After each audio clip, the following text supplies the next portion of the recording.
Ano, caregiver. Ano po? Caregiver. Okay. Nag-aalaga ng mga baby o matanda. Matanda. Ah, parang baby na rin yun. Kasi baka paurong na yung mga ano. Mm. Joke lang. Mm. Magaling ka pala mag-alaga. Oo, sobra. Pwede pala ako, pwede pala ako magpaalaga sa'yo. Puwede naman. Saan ka dyan sa Makati po? Tapos, Rockwell po? Okay. Matagal na po ba kayo dyan? ano pa naman, Hmm. Ano pa yung inaalagaan nyo? Mag-asawa po o isa lang? isa lang, Okay po. Pilipina po? Anong Par- lahi po? Pinoy lang. Parang sagot ni madam, isang tanong, Hmm. isang sagot. Isa lang. Oo nga po. Tipid yung sagot. DJ? Tipid na tipid. Sakto DJ kasi pagka bumiyahe ako sa ano, sa Joyride, pwede kong i-joyride muna si ma'am pagka day off niya kung gusto Ayun. niya. Ayun, no? Pwede, pwede.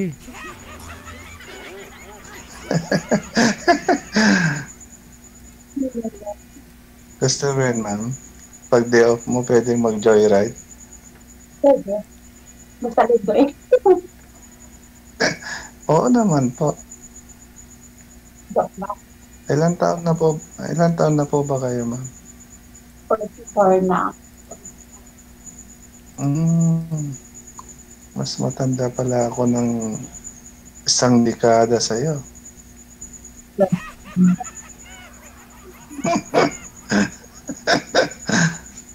Kasi ano na ako eh, 55 na ako eh. Hmm, 45? Opo, 55. 55.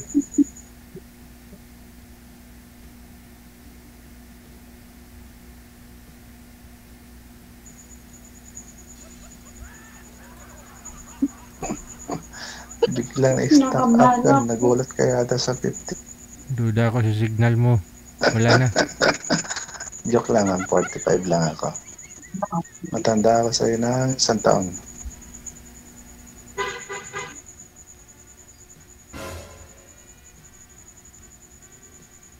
Ikaw naman magtanong mo. Ano ba, Tipid yung, tipid yung pagsagot mo eh. kailan ka ba? Po, Shopee, ma'am. Taga saan ka? Isabela po. Okey. Pero dito ako Apo, dito po ako nakatira sa ano. Matagal na ako dito sa Cainta. Malapit lang. Mm. Anong work Opo, mo? Joyride po, saka Move It. Dalawang apps. Wow. Tagal po ako ano, nagta-taxi, kaya lang tumigil na po ako. Hmm. Bumabiyahe po ako dati sa taxi kasi lang kinikita eh. Kaya nag-try ako mag-Move It saka Joyride. Gano'n ba? Ayan, mhm. Nangangasawa?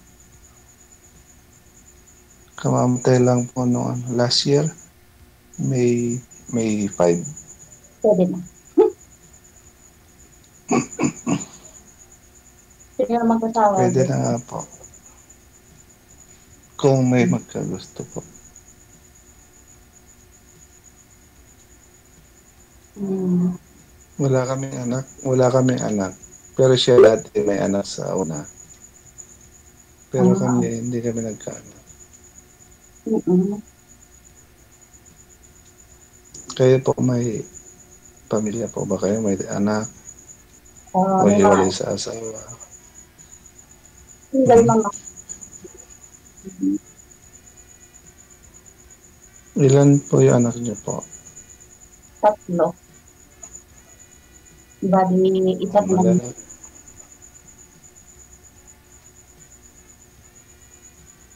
Malala. Malaki na po. Malalaki na mo. May pangan. Wala po.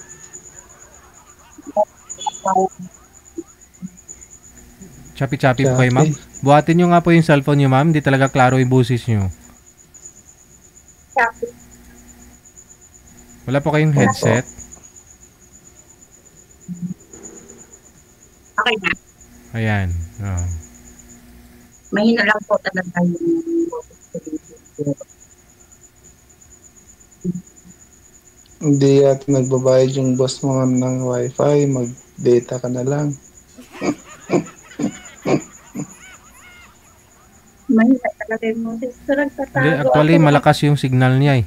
Pero yung boses talaga hindi klaro. Ito sa akin, ma'am, data, di klaro. Ano po kasi hindi ko pwedeng masyad focus ko kasi yung mga books ko. So, sa kondo lang kami, medyo maliit lang. So, pang marinig ako. Kakahiya. Nasa condo po ba kayo, ma'am? Condominium? Ah, Okay lang, DJ. Okay, DJ. hmm. Okay lang, PM ko na lang po si ma'am. Baka nakaka-estorbo sa ano. Ay, hindi. Nagpa-line up nga Sa po yan boss para... niya. Nagpa-line up po yan dito dahil available eh. Tanong lang ho, sir. Baka kasi nakakaya daw boss niya kasi baka mabulabog.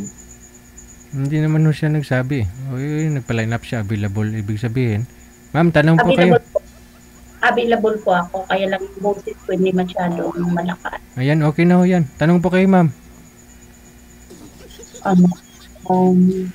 Ano ba ang type sa babae?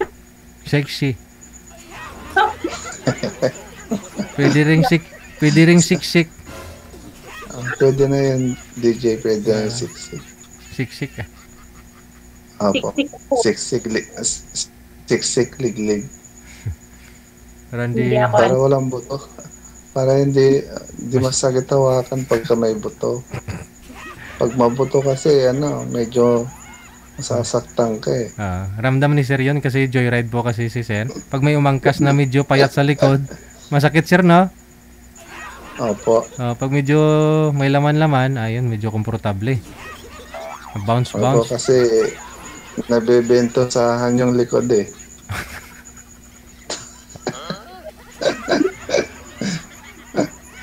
Joke lang yun. Pero yun, siyempre may mga pasahero kasi na yung mayakap talaga sir, no? Yung bang hindi sanay sa pagmotor angkas, no? Yung mayakap sila. Opo. Opo, sir. Kaya lang kadalasan po malayo sila, lumalayo kaya Mahirap din medyo kasi. malikot. Mahirap pa malikot masyado yung manubela. Oo, malikot yung manibela. Tapos kung mabigat pa kaysa sa'yo, no? Mahirap din. Oo nga po. Tapos maliit lang po yung motor na ginagamit ko. Paikis-ikis, no? Prone na rin sa disgrasya, mahirap. Ikaw, ma, malaki po kayo? Oh? 91 ako. 91? Sir, bigat na ho yan ng Honda Beat na motor, sir. Oo nga po. Mio lang po yung motor. Timing. Para Mio, Honda Beat, di ba? Pareho lang kalakihan. Scooter. Oo po. Kasing laki lang po.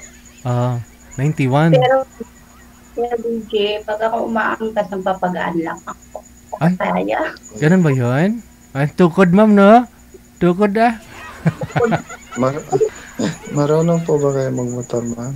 Katukod ah. Ay, sobra pa sa marunong. Ay, abaw. Ayun. Yun na. DJ ako na lang pala ang iangkas niya para pwede, no? Ano para po height? matining yung manubela. Ano po height mo, ma'am?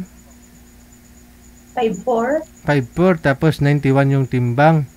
Na-imagine ko na. Ikaw nga talaga yung angkas dito, sir.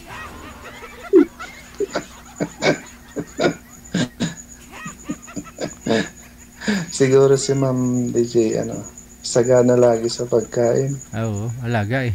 Maliit lang yung kundo eh. Alaga. Maliit lang yung ikitukutan niya. Siyempre, pag kumain mo yan, walang paglalakad-lakaran. Hindi matunaw.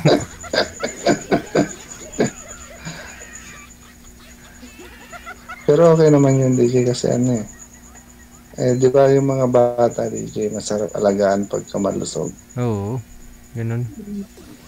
Diba, masarap tingnan. May lalo yung mga baboy minsan, pag pinapakain mo, mataba. Diba? Masaya kayang pakiramdam ng may-ari pag makita niya yung baboy na pinapakain, ng taba-taba. Ang laki. Oo nga. Oo nga po. Tanda ko po nung bata, nag-aalaga ako ng baboy ng tatay ko. Tuwan-tuwa po ako pagka malulusog sila. Oo, yung bang kumain pa sila, yung baboy talaga siya. Ay ma'am, wala akong sinabing baboy ka ha. Wala akong sinabi. Hindi, yung ibig sabihin ni sir, yung yung nakakatuwa naman talaga pag makita mong healthy isang tao eh. Malusog ba? Apo, bagay naman po DJ kay ma'am. Healthy. Apo. Pero kaya naman siguro i-angkas sa motor yan. Oo, pwede basta kasi kung may box ka pa sa likod ng motor mo, yakap ka na lang ma'am. Yakap ka na lang, higpit, oo. Tanggalin ko na lang yung DJ, yung top box ng motor ko para pwede. hindi mahirapan si ma'am pag i-angkas ko. Oo. Pero sabi niya DJ, marunong daw po siya magmotor. Ako na lang po i-angkas niya. Pwede. Oo. Ikaw na lang. Siya na lang po driver para matinin yung manubela. Pwede ka naman sir tumayo doon sa harapan niya. Ha? Diba may lagay. Abang. Oo. Hindi, malaking tao ka naman yata sir eh. 5'8" po. Oh, 5'8". Oh, di matangkad ka pa rin kay ma'am. Yung bigat. Ano lang po, 84 lang po. Pareho lang ho yan. Konting pa. Mat. Dati po 87, kaya lang medyo pumayat ako eh.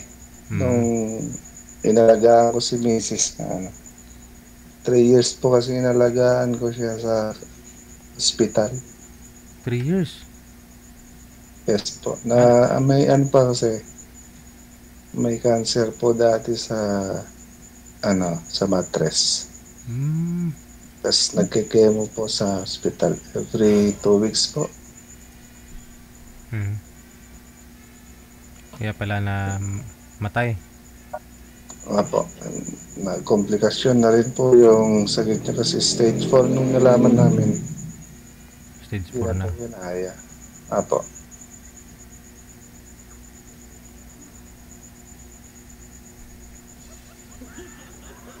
Yung smile ni ma'am mo, para may meaning talaga yung smile niya. Oh. Kasal ho kayo ma'am sa ex mo ma'am? Ay hindi po. Wala. Pwede. Walang sabit. Pwede. Wala daw sabit, DJ. Puntahan mo na, mag-rides na kayong dalawa. Dalhin mo dun sa Antipolo. Legal. Pwede po. Oo. Aliw-aliw kayong Pwede dalawa. po sa sa overlooking. Oo. So malapit lang kami dito, DJ, sa may Cloud9. Ay, oo, maganda dyan. Akyat kayo dun. Iwan ko lang, pagbaba nyo kung siguro 3 kilo mo wala. Pwede, DJ. Pwede. Baka mga 5 kilo siguro, DJ, kung lakarin nyo hanggang highway. Maawa ka naman kay ma'am. Siguro baka hindi na ulit.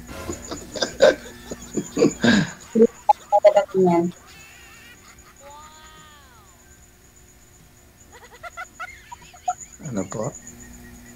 Hindi na kami kagad ako ako.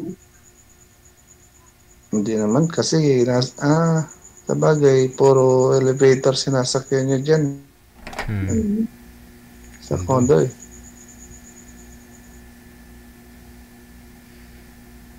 May mga facilities naman, may mga ano naman, 'di ba? May mga Minsan maglakad ka pababa sa hagdanan. hagdan.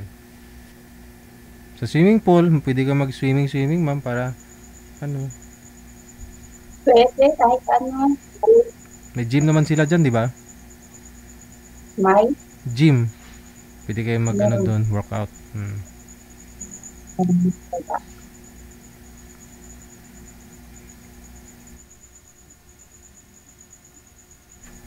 Paano na ho yan, no? Mag-set na lang po kayo ng araw kung kailan ho kayo magkitang dalawa, no? Kinakapos na rin tayo ng oras. Maraming salamat sa inyo sa time. Okay po. Okay, good luck. Maraming salamat din po, DJ. Bye. Bye po.